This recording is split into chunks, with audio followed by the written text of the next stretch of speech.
Hello, my friend. The world of magic, filled with legends and ancient tales, is opening its gates once again. Tonight, in the Gryffindor dormitory by the crackling fireplace, I will share another story with my friends. Join us, for the magic is about to come alive. The sea had always spoken to Fleur Delacour, though not in words nor in whispers that the ears could catch. It spoke in the rolling hush of the waves, in the rhythmic pulse of the tide, in the sigh of the wind as it combed through the dunes. From the moment she set foot on the shores of Shell Cottage, she had felt its presence. A voice older than time, carrying secrets in its endless ebb and flow. Tonight, the sea was restless. Beyond the cottage walls, where the garden sloped into sand and the world melted into the horizon, the waves surged higher than usual, their silver crests flashing beneath a moon-veiled sky. Fleur stood barefoot on the shore, the cold, salt air wrapping around her like a shawl of mist. The tide had come in fast, dragging with it driftwood, kelp, and strange treasures from the deep. But one thing stood apart from the usual offerings of the sea. Half buried in the wet sand, nestled between curling ribbons of seaweed, was a chest. It was small, no larger than a bedside trunk, but unmistakably old. Its wooden panels had turned silver with age, darkened by time and tide. Twisted ivy-like patterns were etched along its frame, winding around an ornate clasp of polished silver. But it was the feeling, the deep humming magic emanating from it, that made Fleur's breath catch in her throat. The chest was enchanted. Fleur knelt beside it, her fingers brushing away the sand that clung to its sides. A strange warmth pulsed beneath her touch, as though the wood itself remembered her, as though it had been waiting. And then, ever so faintly, a whisper stirred the air, slipping between the sound of the waves. "Fleur." The voice was barely more than a breath, soft as the hush of a distant tide. Fleur froze. A shiver, not of cold but of recognition, ran down her spine. She knew that voice, not from memory, but from something deeper, something older than recollection itself. Her heart pounded as she reached for the clasp. The moment her fingertips touched the silver latch, a surge of warmth spread through her hand, up her arm, into her very bones. For a moment the world around her dimmed. The sea, the wind, even the sky seemed to retreat into silence, leaving only the thrumming energy between her and the chest. And then, click, the lock released with a whispering sigh, like a breath exhaled after centuries of waiting. The lid eased open by itself, revealing not the expected treasures of forgotten sailors, but something far more peculiar. Inside the chest, resting atop dark velvet, was a single folded letter.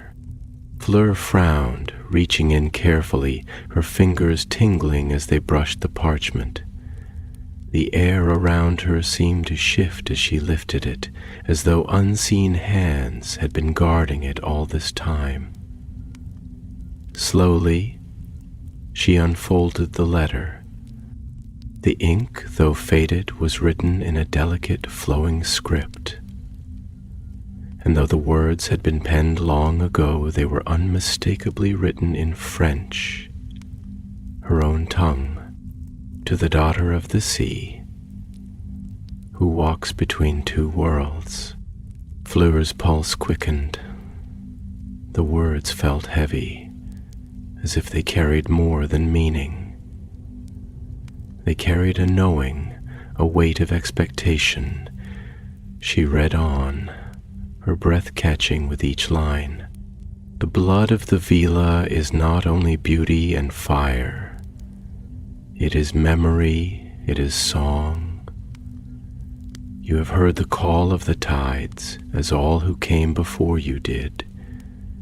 The ocean remembers you as it remembered me, and now you must remember it. But be warned, child. Some things are meant to be forgotten, and some doors, once opened, will not close again. Find the relic, restore the song. The sea will guide you. A gust of wind rushed over the shore, flinging Fleur's hair across her face. She barely noticed. Her mind was reeling, her breath uneven. The relic, the song. The sea will guide you. She looked down at the chest again, hoping to find more, a clue, a sign, anything. But beneath the letter, the velvet lining was bare. Nothing more, and yet everything had changed. For Fleur Delacour, the world had just shifted, tilted into something vast and unknown. A whisper stirred in the wind again, faint and fleeting, but this time it was not a voice. It was a melody, soft as a dream, distant as a memory. It drifted through the night air, a song carried by the sea, waiting to be heard. And Fleur, despite the warnings inked in time-worn script, found herself listening. The air had changed, subtly but unmistakably. Fleur felt it in the way the wind moved now, not with the same careless whispers it had carried before, but with something more deliberate, as if it was watching her, as if it was waiting to see what she would do next. It was a feeling that wrapped around her like a thin veil of mist, clinging to her skin, threading through the strands of her silvery hair. The sea, dark and endless, stretched before her, its surface rippling under the watchful gaze of the moon. It felt alive, more than just water, more than tide and current and foam. It was something ancient, something knowing, and in that moment, Fleur could not shake the feeling that she was standing before an entity that had seen more than she could ever fathom. The letter trembled slightly in her grasp, though whether from the night breeze or from the subtle shiver that ran through her she could not say. There was something in these words, something that stirred within her like a forgotten memory, like a dream half remembered upon waking. The notion that the sea knew her, that it had always known her, was absurd, and yet deep within, she could not bring herself to dismiss it. She had always felt its presence, its call, since she was a child. It had whispered to her when she stood at the cliffs of Brittany, the salt wind tangled in her hair, her feet bare upon the cold, damp stone.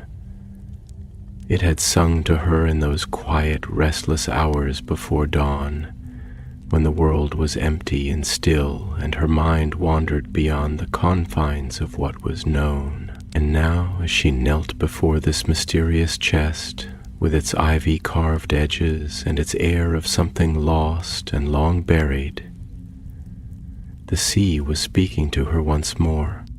Fleur ran her fingers over the paper again, as if the texture of the ink would somehow reveal more, as if she could coax meaning from it by touch alone. The words haunted her, laced with something intangible, something just beyond her reach. Some things are meant to be forgotten, and some doors once opened will not close again. What did that mean? What was she meant to remember?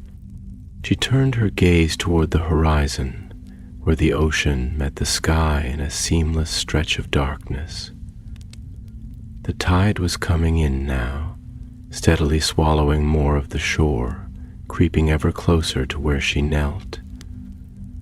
She felt small before it, not in a way that frightened her, but in a way that made her aware of how vast this world was, how many stories it carried, how many secrets it had buried beneath its endless, shifting wave. She should have turned back. That would have been the rational choice, the reasonable thing to do. The wind had picked up now, sharper than before, threading cold fingers through her thin nightgown, urging her to retreat into the warmth of the cottage.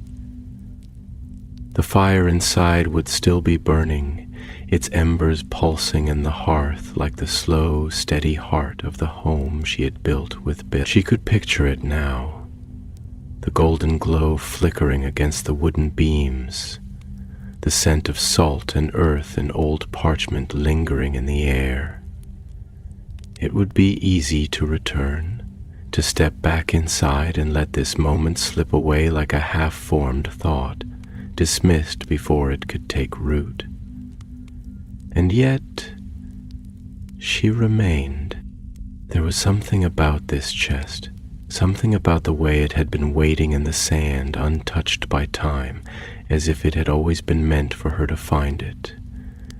There was something about the way the lock had yielded so effortlessly beneath her fingertips, as if it recognized her, as if it had been crafted with her in mind. It was not a coincidence. Slowly, she folded the letter, tucking it carefully inside her robe. Then, with deliberate hands, she lifted the chest from its resting place in the sand.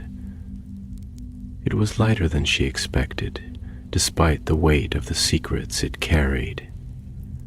As she rose to her feet, the wind shifted again, this time carrying something that made her breath hitch, a sound, faint but unmistakable, a melody. It was the softest of songs, no louder than the rustling of sea foam against the shore, but it was there. It drifted through the air, carried on the wind, weaving itself into the silence. Fleur stood still, her pulse quickening as the music reached for her. It was not a song she had ever heard before, and yet it felt as if she had known it all her life. It was slow and lilting, a lament wrapped in silver strands of sound, echoing with something both mournful and serene. Her hands tightened around the chest, her breath shallow as she listened. She wanted to call out, to ask who was there, but something held her back. It was not fear, not exactly. It was reverence. It was the quiet, trembling awe of standing at the edge of something vast and uncharted, of realizing that the world was deeper than she had ever dared to believe. The song continued for a moment longer, swirling around her like mist, before fading into the night. Fleur exhaled, only then realizing that she had been holding her breath. The sea had given her something tonight. A letter, a chest, a song. And though she did not yet understand what it meant, she knew one thing for certain. She was meant to follow it.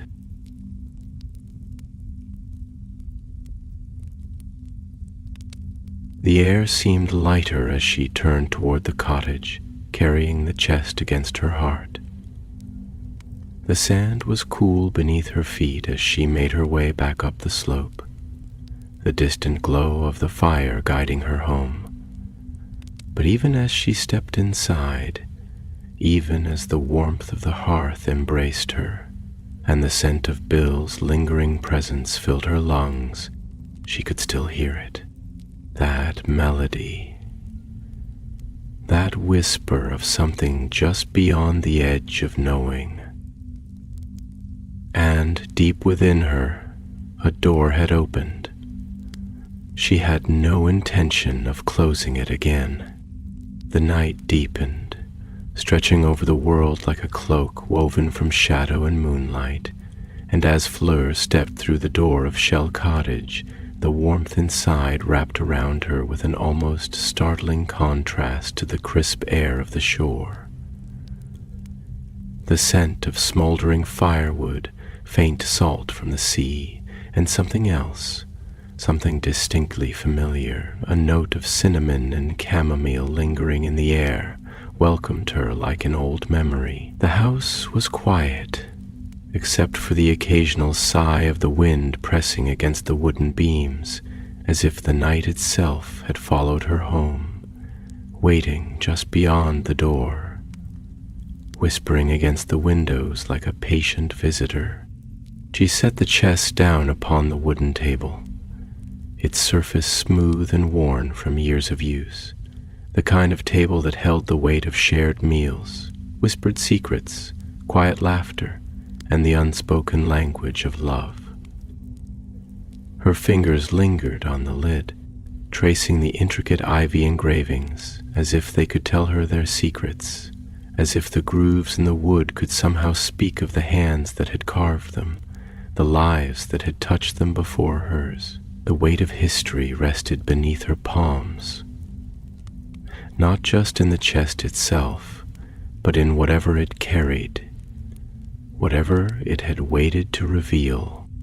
A voice, thick with sleep but edged with quiet concern, drifted from the shadowed archway that led to their bedroom. Fleur. Bill's voice, low and familiar, reached her before he stepped fully into the room. His hair, unbound and tousled from sleep, caught the firelight in soft, copper-red hues. The scars that ran along his face, silver under the flickering glow, were reminders of a past battle, but they had never marred the warmth in his eyes. He took in the scene before him, the way she stood over the chest, her expression caught between reverence and unease, the way her shoulders carried something weightier than exhaustion. Fleur did not turn immediately. For a moment she only stared at the chest, her fingers ghosting over its surface before finally speaking, her voice barely above a whisper. "I found it. On the shore," she said, as if those words alone could explain everything, as if the mere fact of discovering something in the sand could possibly convey the weight of what she felt, the strange pull in her chest, the melody that still clung to the edges of her thoughts like mist. She swallowed, then slowly lifted her gaze to meet his. "It was waiting for me." Bill stepped forward, bare feet moving soundlessly against the floorboards, his brows knitting together as he studied her face, searching for something beyond her words. He had always known there was something different about Fleur, something ethereal and untamed beneath the surface of her poised grace. It was not just the Vila blood in her veins, nor the way she moved with a kind of effortless fluidity, as if the world bent slightly to accommodate her presence. It was the way she listened, truly listened, to things most others dismissed, the way she felt things so deeply that they seemed to echo inside her, reverberating long after the moment had passed. He glanced at the chest, his lips pressing together in thought before he exhaled slowly, stepping closer until they were nearly shoulder to shoulder. "Waiting for you," he repeated, his voice soft but edged with something thoughtful, something cautious. "What do you mean?"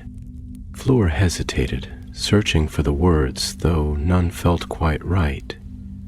How could she explain the feeling that had settled over her like a veil the moment she touched it? How could she describe the quiet certainty, the way it had seemed to know her, the way the lock had opened with the ease of something inevitable. How could she put into words the sense of something reaching back to her, something that had always been just beneath the surface of her understanding, waiting for her to see it? She turned slightly, her hand pressing against her collarbone as if to steady the rapid pulse beneath. "I do not know," she admitted finally, and the weight of that uncertainty sat heavily on her tongue. "But I know that it is old, older than anything I have ever seen, older than the wind that carried it to me." And there was a letter inside, written in French. She glanced down at the chest, then back at him, something distant and searching in her. It spoke of the sea, of memory, of a song that must be restored. Bill was silent for a long moment, and in that silence the house seemed to breathe around them, the fire crackling softly, the distant waves murmuring beyond the glass, the wind still pressing its quiet questions against the window panes. When he finally spoke, his voice was careful, measured. "And you think this has something to do with you?" Fleur did not answer immediately. Instead, she let her fingers drift over the edge of the chest again, tracing the curves of the engravings, feeling the smooth, cool wood beneath her touch. When she did speak, her voice was quieter, heavier. "I feel it," she murmured. "I feel it in my bones, in my blood, as if something long forgotten is trying to find its way back to me." Bill watched her carefully, his eyes searching hers, and she could see the flicker of worry there. Not fear, not disbelief, but the kind of concern that came from knowing someone too well, from understanding their depths and the weight they carried. He reached out, his fingers brushing lightly against hers, grounding her in that small but steady touch.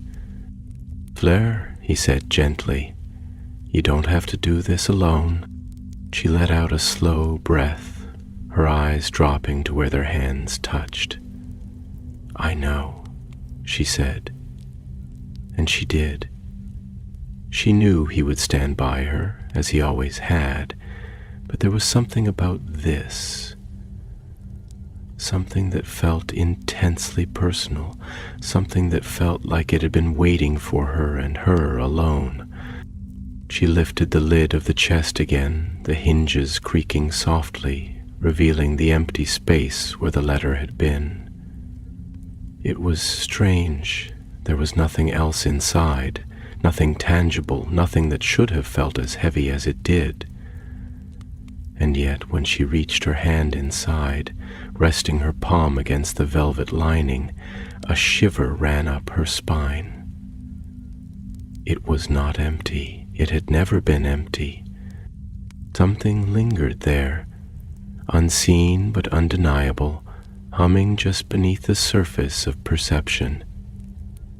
It was not a thing she could hold, not an object or artifact, but something deeper, something woven into the very fabric of the air, the very breath of the world itself. She closed her eyes for a moment, letting herself feel it, and the melody returned, soft, lilting, drifting on the edge of silence. Her eyes opened. "We have to find out what this means," she said, and there was no hesitation now, no room for doubt. The sea had spoken, and she had listened. Bill exhaled slowly, nodding. "Then we will." The fire flickered behind them, casting long shadows against the walls, and outside the tide continued to rise. The night stretched onward, the stars watching silently from above, and somewhere, Far beyond the reach of sight, something stirred in the deep, waiting. The night thickened outside the walls of Shell Cottage, draping itself over the world like a great, endless veil. The sea, a restless, shifting expanse beneath the slivered moon, rolled toward the shore with a slow and deliberate rhythm, as if it were whispering a secret meant only for those who had the patience to listen. Fleur stood at the window, her fingertips resting lightly against the cool glass, watching the waves catch the faintest trace of silver light before retreating back into the abyss. The tide had always held a strange kind of pull over her, a quiet magnetism that she had never fully understood, an unspoken promise, an unbroken call, and tonight, with the weight of the letter pressing against her heart, it felt more than ever like an invitation. Behind her, the fire continued its steady murmur, sending flickering shadows across the wooden beams of the ceiling.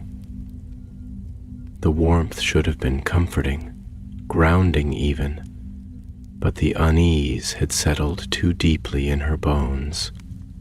She could still hear the melody from before, faint as a dream, a breath of music curling at the edges of her thoughts. It was like something half remembered, a lullaby from another lifetime, woven into the fabric of the night itself. Bill had not spoken for a long time, but she could feel his presence behind her, solid, steady, like the anchor she had always known him to be.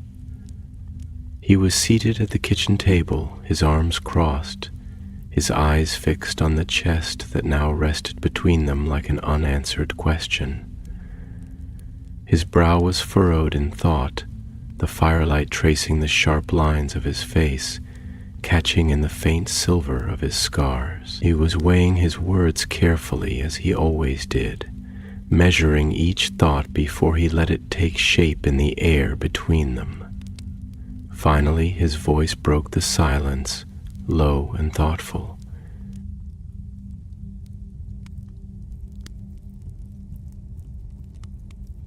"You say the letter spoke of memory," he murmured, leaning forward slightly, his fingers tracing idle patterns against the worn grain of the table. "Of a song that must be restored. But what does that mean? Memory is... It's not just a thing we possess, something we store away like books on a shelf. It's alive. It breathes inside us. It shapes us. And a song is more than sound. It carries weight, meaning. It lingers in the mind long after the last note has faded." Fleur turned slightly, watching him as he spoke, her arms folding loosely across her chest.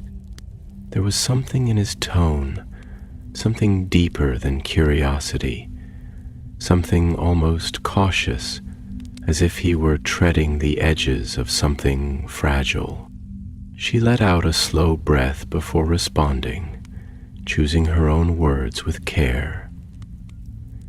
"It said the sea remembers," she murmured, tilting her head slightly as she traced the condensation on the window pane, her voice thoughtful, distant, "that it has always remembered me.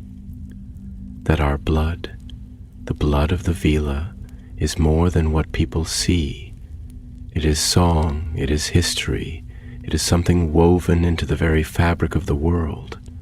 I have always known that the ocean, it calls to me, it speaks in ways that have no words. But what if it is more than that? What if it is not just a calling, but a remembering? What if this relic, whatever it is not just something lost to time, but something waiting to be found?"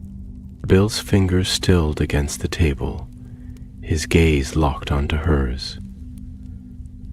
"And you think it's meant for you?" he said, not as a question, but as an understanding. Fleur hesitated, her eyes flickering back toward the chest. its ivy-carved edges catching the firelight, twisting the silver in delicate looping patterns. "I do not know if it is meant for me," she admitted after a long pause, her voice quieter now, laced with something unreadable. "But I know that I cannot ignore it." Bill exhaled through his nose, leaning back slightly, running a hand through his unruly hair. His expression was difficult to read, caught between concern and contemplation. "I want to believe that this is just an old relic, a piece of history that washed up on the shore, but things like this don't just appear out of nowhere, Fleur. Not things that whisper your name." He shook his head slightly, rubbing at the back of his neck. "There's power in memory, and there's danger in it too." Fleur considered his words, letting them settle, letting them find their place in the quiet spaces of her mind. She understood his hesitation, his caution. She had always admired the way he approached the unknown, not with fear, but with a kind of steady, deliberate wariness. Bill had spent years working as a curse breaker, unearthing forgotten things buried beneath the weight of time, deciphering enchantments older than the languages they were written in. He knew better than anyone that magic did not simply die. It lingered, it shifted, it waited, and sometimes it called to those who did not understand the cost of answering. But this was different. Fleur could feel it. She stepped forward then, placing both hands on the table, the firelight dancing in her eyes. "I am not afraid of the past, Bill," she said, softly but firmly, her voice carrying the weight of conviction. "But I am afraid of forgetting, of leaving something buried that was never meant to be lost. If the sea remembers, then so must I." For a moment he only looked at her, searching her face as if trying to read the thoughts that lay beneath the surface of her words. And then finally he sighed, rubbing his hand across his jaw before nodding slowly. "All right," he said, his voice quieter now but resolute. "Then we'll find out what this means, together." Fleur felt something uncoil in her chest, something that had been wound tight since the moment she had first laid eyes on the chest. A breath she had not realized she had been holding slipped past her lips, and she straightened, nodding once in return. The fire crackled, a single ember rising before fading into the shadows, and outside, beyond the glass, the waves continued their ceaseless dance against the shore. The night stretched on, deep and endless, carrying with it the weight of something unseen, something waiting just beyond the edge of understanding. Tomorrow the search would begin, but for now, the sea would keep its secrets. The dawn crept slowly over the horizon, bleeding soft hues of lavender and rose into the edges of the sky, casting a faint golden glow upon the cresting waves.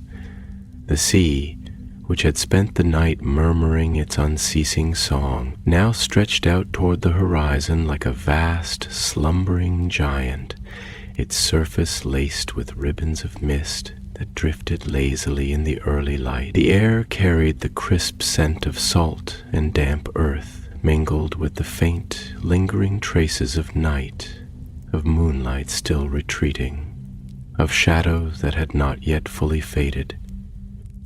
Shell Cottage stood against the quiet vastness, its walls weathered by the sea breeze, its windows catching the dawn's light like fragments of captured fire. It was a house built on the edges of two worlds, where land met water, where warmth met the ever-reaching hands of the unknown. Inside, the fire in the hearth had long since died down, leaving only faint embers glowing beneath a bed of ashen wood, Fleur sat at the kitchen table, the chest before her, her hands wrapped loosely around a steaming cup of tea, though she had long since forgotten to drink it. The warmth of the ceramic bled into her fingers, grounding her in the present. Even as her thoughts wandered far beyond the walls of their home, stretching out toward the sea, toward the unseen past that seemed to call her name in the whisper of the waves. The letter lay unfolded beside her, the ink faded yet still legible, its words threading through her mind in an endless loop, a melody of meaning she had not yet deciphered. Bill stood at the counter, his hands braced against the worn wooden surface, his gaze distant as he stared into the depths of his own thoughts. There was a tension in his posture, not quite worry, not quite fear, but something heavier, something weightier than simple concern. He was not a man given to superstition, nor one who shrank from the unknown, but he had spent too many years unearthing forgotten things, too many nights deciphering ancient warnings, too many days in tombs where curses lingered like the ghosts of past mistakes. He understood the weight of history, of magic that did not fade, but simply waited. And he understood, too, the cost of awakening what had long been left undisturbed. The silence between them stretched, thick and unbroken, but it was not uncomfortable. It was the silence of thought, of contemplation, of a question forming itself in the air between them before it was finally spoken aloud.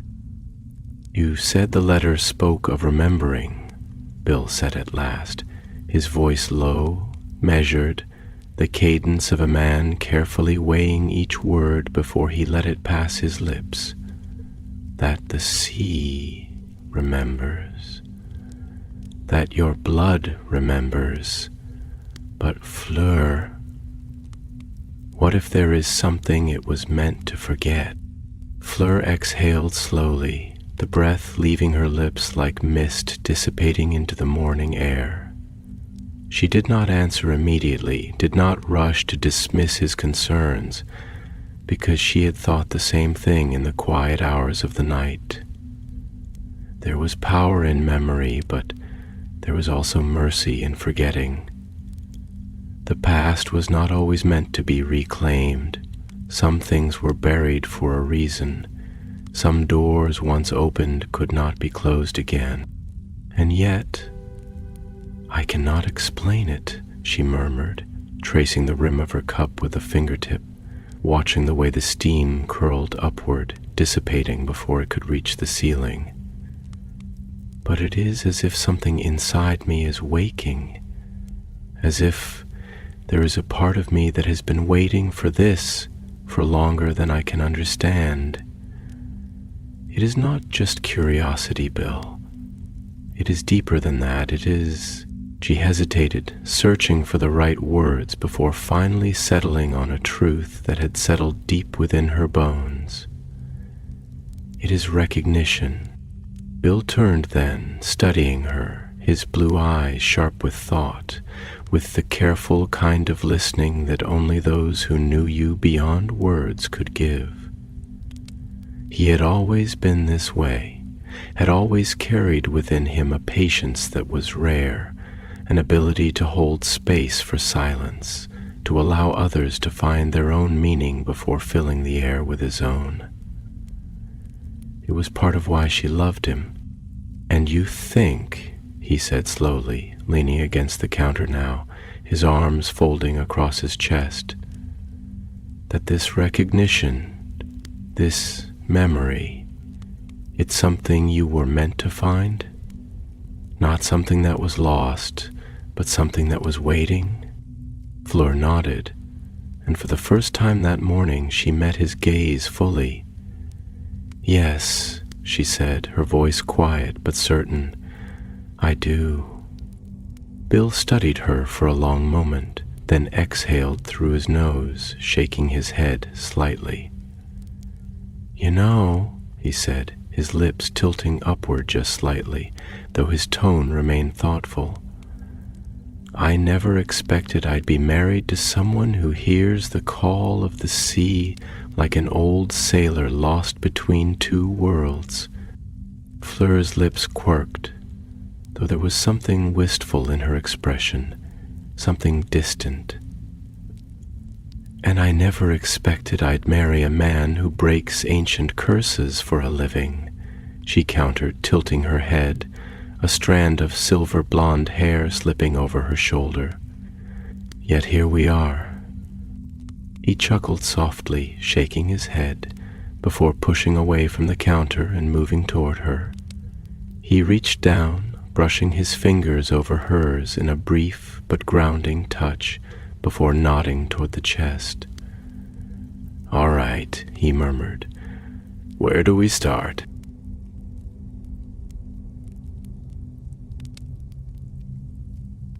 Fleur drew in a slow breath, straightening slightly.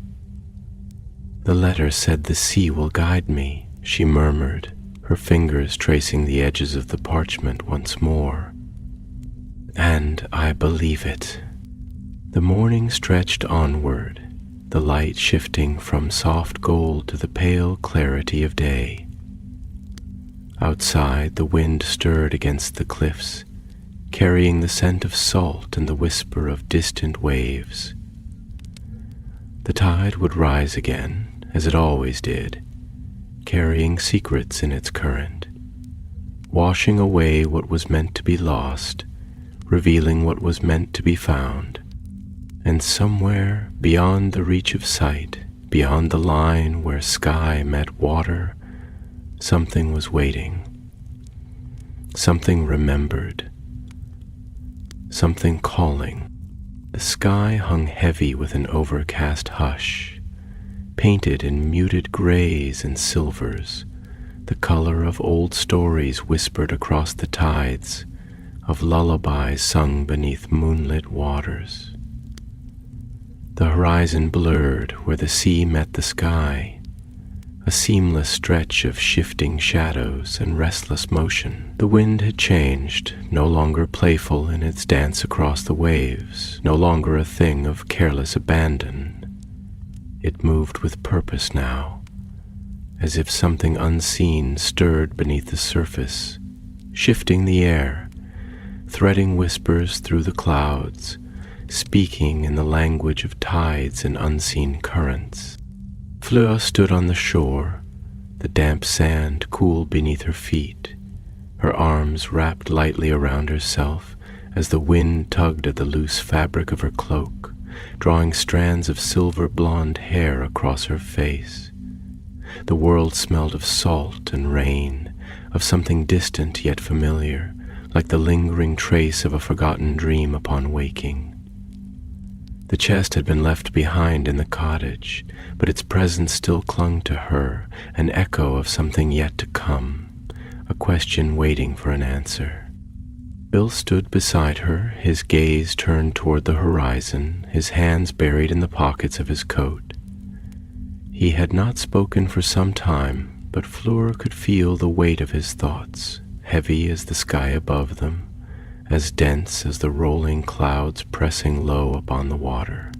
She could sense the quiet war within him, the part of him that wished to trust her instincts, to follow where they led, and the part of him that hesitated, that had seen too many things buried for a reason, too many secrets that had not been meant to resurface. At last he broke the silence, his voice low, carried away slightly by the wind before it reached her ears.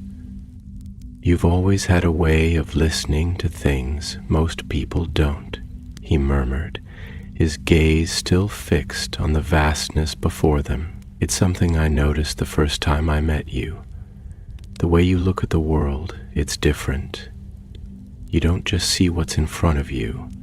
You see what's underneath, what's between the lines of things. Most people hear the wind and think of weather, but you hear it speak. And I've never doubted you, Fleur, not once. But this is different. There's something about it that feels like standing on the edge of something too vast to understand, something that goes beyond just memory or instinct.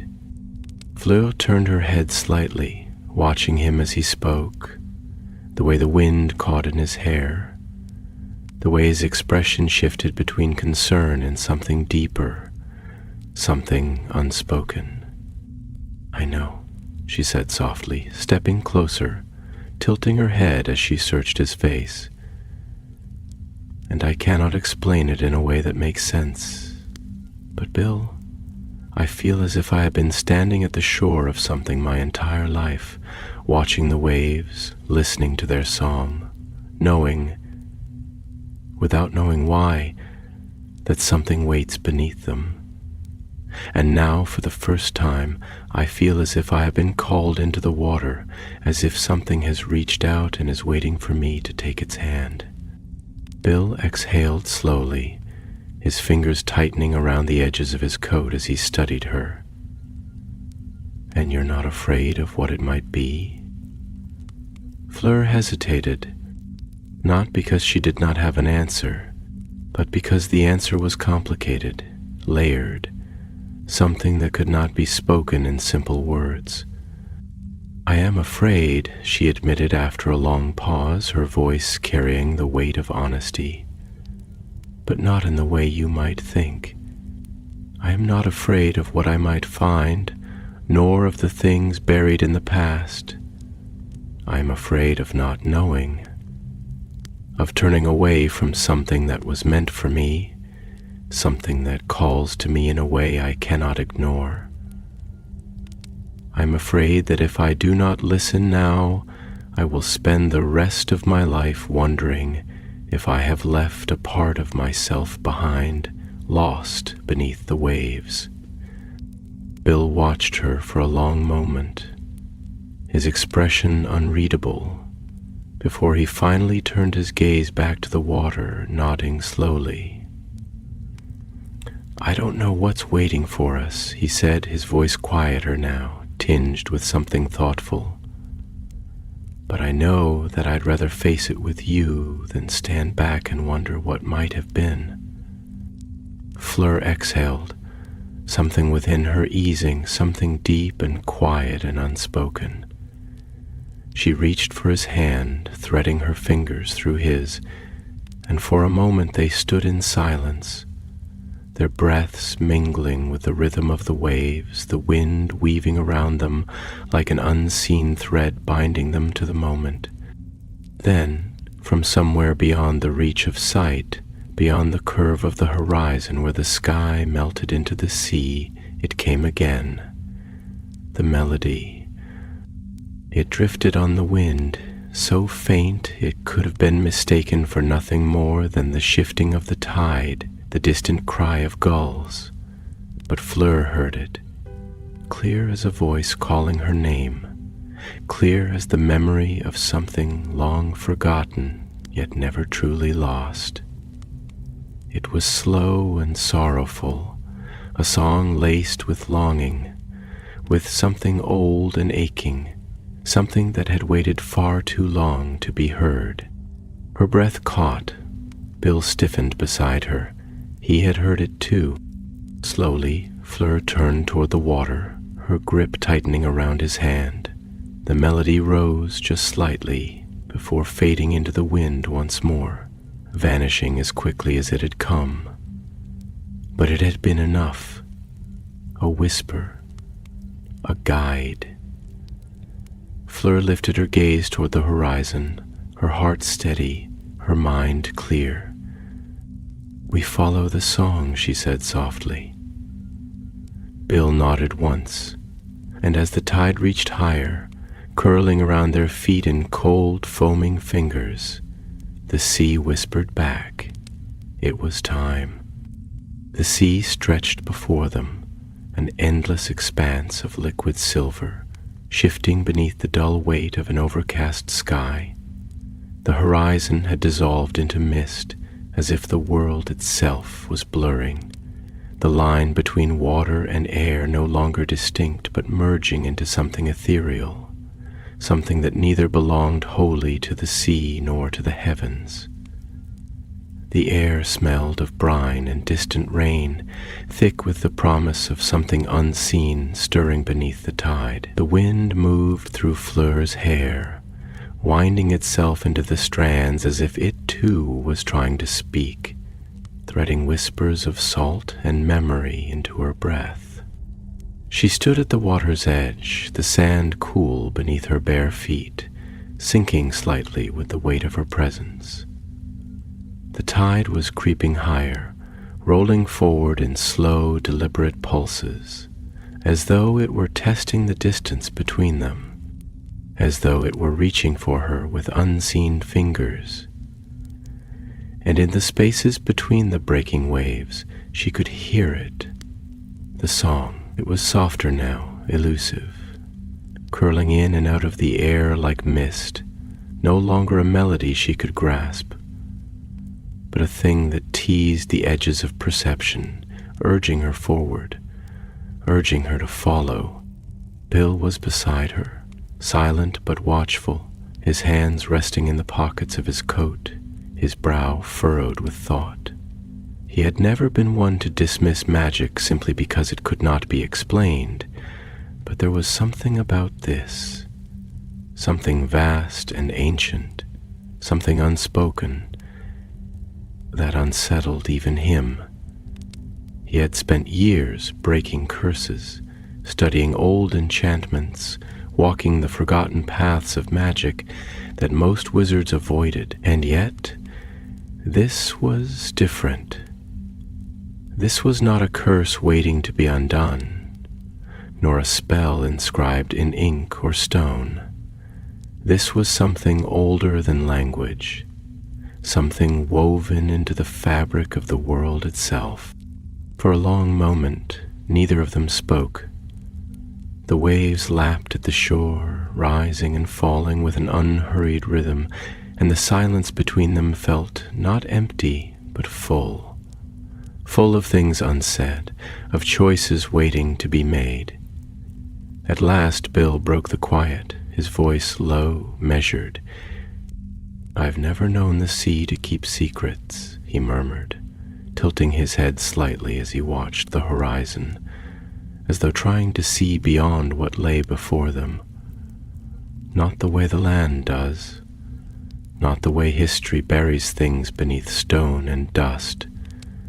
The sea doesn't hide. It erases.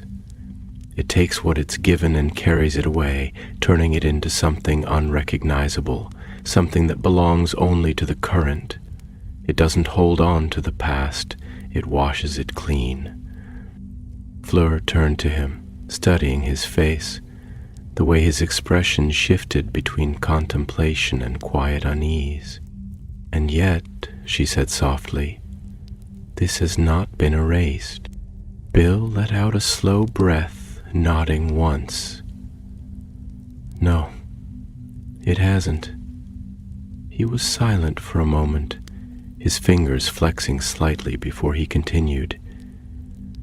"Which means that whatever this is, whatever's calling you, it's something that even the tide couldn't take away, something that was meant to last." Fleur exhaled, her gaze drifting back toward the water.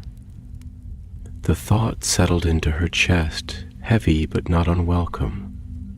There was a kind of reverence in it, a sense of inevitability, as though this moment had been waiting for her long before she had even been born, as though the past had not been buried but preserved, held in the hands of the sea, waiting for the right one to return.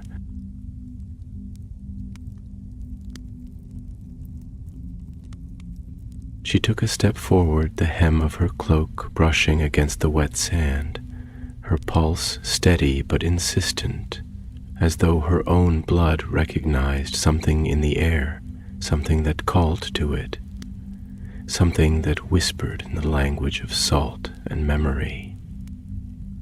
"I must go," she murmured, not as a question, not as an idea still forming, but as a truth that had already been decided.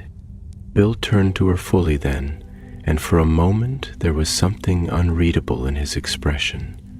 Not fear, not resistance, but something deeper.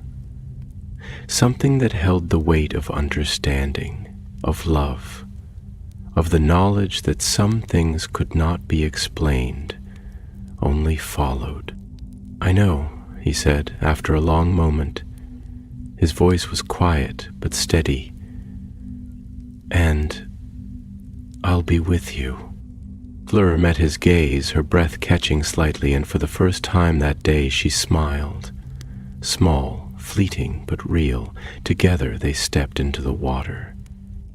The cold rose around them like an embrace, seeping through fabric, through skin, through bone.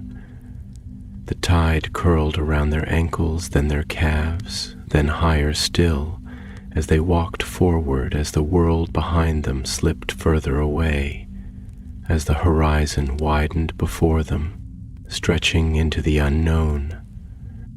And then, as if the sea had been waiting for them to take that final step, the song returned. Louder now, stronger, a voice in the deep, calling her home. The water rose around them in slow, measured increments, curling over their knees, swirling around their waists, drawing them deeper into its embrace with the gentle insistence of something both patient and inevitable. It was not an act of drowning, not a forceful pull meant to consume, but a beckoning, a whisper in the language of the deep, an invitation written in the tide. The sea was not claiming them, not yet. It was merely testing, merely waiting, watching, to see if they would falter, if they would turn back, if their resolve would break beneath the weight of uncertainty. But Fleur did not waver. She felt the cold press against her skin, not sharp, not biting, but steady, wrapping around her like the hands of something unseen, something that recognized her, something that had known her long before she had ever stood upon this shore. The tide reached her ribs now, the salt clinging to her clothes, her breath measured but deep, her heartbeat strong, steady, the melody woven into the very movement of the waves, thrummed through her bones, a song without words yet filled with meaning, something she understood not with her mind, but with the part of her that had always listened, always felt, always known. Beside her, Bill was silent, his gaze fixed ahead, his expression unreadable. There was no fear in his stance, no hesitation, but there was something else, something Fleur could not quite name. He was not a man who feared the unknown, but he was a man who had learned to respect it, to approach it with caution, with understanding, with the careful patience of someone who had walked too many paths lined with unseen dangers. He had spent years unraveling ancient spells, breaking curses that had been set in stone and blood, navigating magic that did not always wish to be disturbed. And this, Fleur knew, was something beyond even his understanding. At last he spoke, his voice quieter than the waves, yet somehow heavier than the tide. "I've always believed," he murmured, his tone laced with careful thought, "that magic at its core is not about power. It's not about control or spells or wands. It's not about what we can make it do, what we can bend to our will. Magic is older than us. It's older than history. It doesn't belong to wizards. It belongs to the world. And sometimes I think it calls to people, not because they are strong, not because they are powerful, but because they are meant to listen. Because they are meant to remember something that others have forgotten." Fleur turned her head, watching him as he spoke, the way his gaze flickered across the water, the way his fingers curled into his palm as if grasping at something he could not quite hold. There was something in his words that resonated within her, something that felt like an answer she had not known she was seeking. "You think this is a memory," she said, and it was not a question but a realization. Bill exhaled, the sound barely audible over the waves. "Not just yours," he said softly. "Something older, something that has been waiting, and if the sea remembers—" He hesitated as if the weight of the thought had only just fully formed. "Then maybe it's because the world isn't done listening." Fleur closed her eyes for a moment, letting the words sink into her, letting them settle against the melody that still hummed beneath the surface of her thoughts. "I have always felt," she murmured, her voice barely above a whisper, "that we are more than what we remember, that we carry things in our blood, in our bones, that history is not just written in books but in us, in the way we are drawn to certain places, to certain voices, to certain songs, as if something inside us recognizes them even when our minds do not." She opened her eyes again, turning her gaze back to the water. The tide had risen higher now, brushing against her collarbones, the surface rippling around them, the sky shifting above as the wind played with the heavy stretch of clouds. The world had narrowed to this moment, to the steady pulse of the sea, to the weight of the air, to the call that had led them here. And then, without warning, the current shifted. The water, once gently lapping, suddenly surged forward, wrapping around them like a breath drawn in too sharply, pulling them downward. Not violently, not cruelly, but with purpose, as if the sea had decided. Fleur did not fight it. There was no fear in her, no panic, only the deep, resounding certainty that this was not an act of malice, not a punishment, not a trap. This was something else, something she had been waiting for, even if she had not known it. The water enveloped her, cool and endless, closing over her head in a hush of silence, and in that silence, in that breathless moment where the world above ceased to exist, she heard it. Not just the song, the voice, soft, distant, yet unmistakable. "You have come." The words did not pass through her ears, but through something deeper, something inside her, a presence that had been waiting beyond the reach of time itself.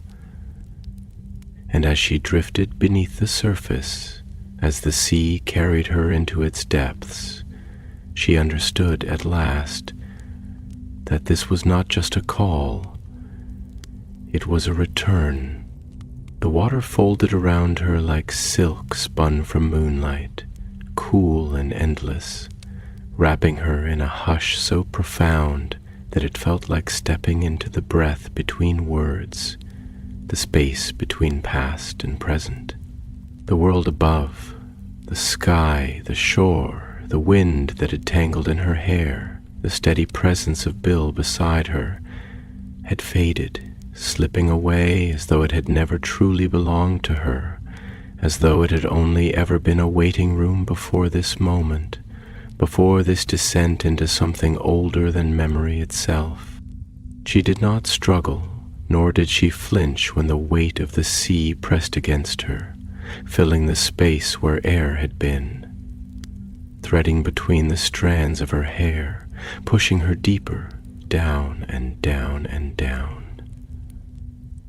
She had always thought of the ocean as a place of wildness, of untamed beauty, a realm where the laws of men did not hold sway, where the tides answered only to the moon and the pull of something vast and unseen. But this was different. This was not wild. This was not chaos. This was intention. She could feel it. The pull not of water, but of something else, something deliberate, something that had been waiting. It was in the way the currents curled around her, neither harsh nor indifferent, but guiding. It was in the way the darkness below was not empty, not vacant, but full of whispers that had no sound, full of shapes that flickered just beyond the reach of sight, full of the hum of something unseen pressing against the edges of her skin, as if the very fabric of this place recognized her, as if it had been waiting for her to return. And then she saw it. Through the dim glow of light filtering down from the surface, through the shifting veil of shadow and movement, it took shape, the outline of something vast, something ancient, something that should not have been there and yet had always been. It was neither wreckage nor ruin, neither rock nor reef, but something carved, something formed by hands that had long since turned to dust. Pillars of stone, their surfaces worn smooth by time and tide, rose from the ocean floor like the ribs of a forgotten beast, curving toward the surface, reaching for a sun that had not touched them in centuries. Fleur's breath, though she did not know how she was still breathing, did not know why she was not gasping, why the sea had not stolen the air from her lungs, caught in her throat as she drifted closer, drawn toward the heart of what lay below. And at the center of it all, half buried in the silt, entwined in strands of dark, swaying kelp, was a figure. Not a body, not something lifeless. A woman. Her hair floated around her like a halo of silver, her skin pale as the stones that cradled her, her robes drifting in the water like threads of woven mist. She did not move, did not blink, and yet she was not dead. Fleur knew it with a certainty that ran deeper than thought, deeper than reason. This was not death. This was waiting. The voice returned, no longer distant, no longer a whisper. You have come.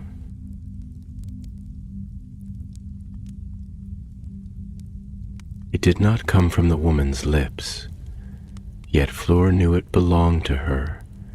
It was not sound, not speech as the world above understood it, but something older, something woven into the fabric of the sea itself.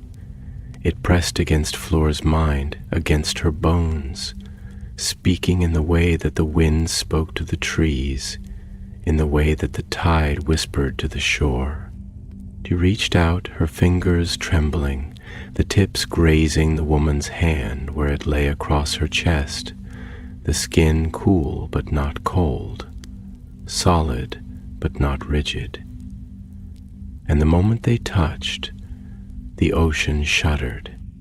Light bloomed around them, spilling from the spaces between the stones, from the lines carved into the pillars, from the strands of kelp that coiled like grasping fingers. It was not a harsh light, not fire nor flame, but something softer, something gentler, a glow that seeped into the water like ink spilled into silk, illuminating everything in hues of silver and blue, turning the darkness into something that breathed. And in that light the woman's eyes opened. Fleur gasped, the sound swallowed instantly by the water, by the moment, by the sheer weight of what was happening. The woman's gaze, pale, iridescent, shifting between the colors of the ocean itself, locked onto hers, and in them Fleur saw not a stranger, not a ghost, but something else. Recognition. And then, at last, the woman spoke, her lips parting, her voice threading through the water like the song that had called Fleur here, weaving itself into the very currents that surrounded them. "You are of my blood," she said. Her tone neither question nor statement, but something in between, something that carried the weight of centuries, of expectation, of longing. Fleur swallowed, her chest rising and falling, though she no longer knew whether she was breathing air or water, whether she was sinking or floating, whether she was awake or dreaming. "Who are you?" she asked, the words forming not in her throat, not in sound, but in thought, in feeling, in something deeper than speech.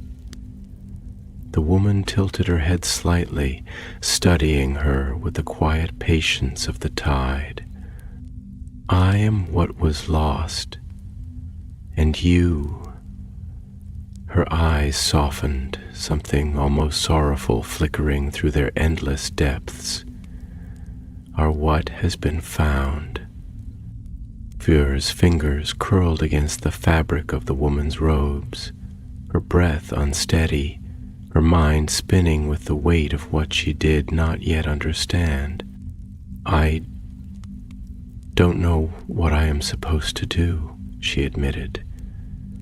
And in that moment she felt smaller than she ever had, a single thread in the vast, intricate weave of something far greater than herself. The woman smiled, and it was a sad thing, a thing that carried the echoes of lifetimes. "You will," she whispered, and as the light swelled around them, as the current shifted once more, Fleur felt the pull again. Not downward, not deeper, but upward, toward the surface, toward the world above. The ocean blurred, the melody rose, winding itself into the fabric of her very being, and then she woke. She was on the shore, the sand cold beneath her, the wind pressing against her skin. The sun had not yet risen, the sky still heavy with stars, and beside her Bill stirred, his breath uneven, his eyes fluttering open, as if he too had seen something beyond the edges of waking.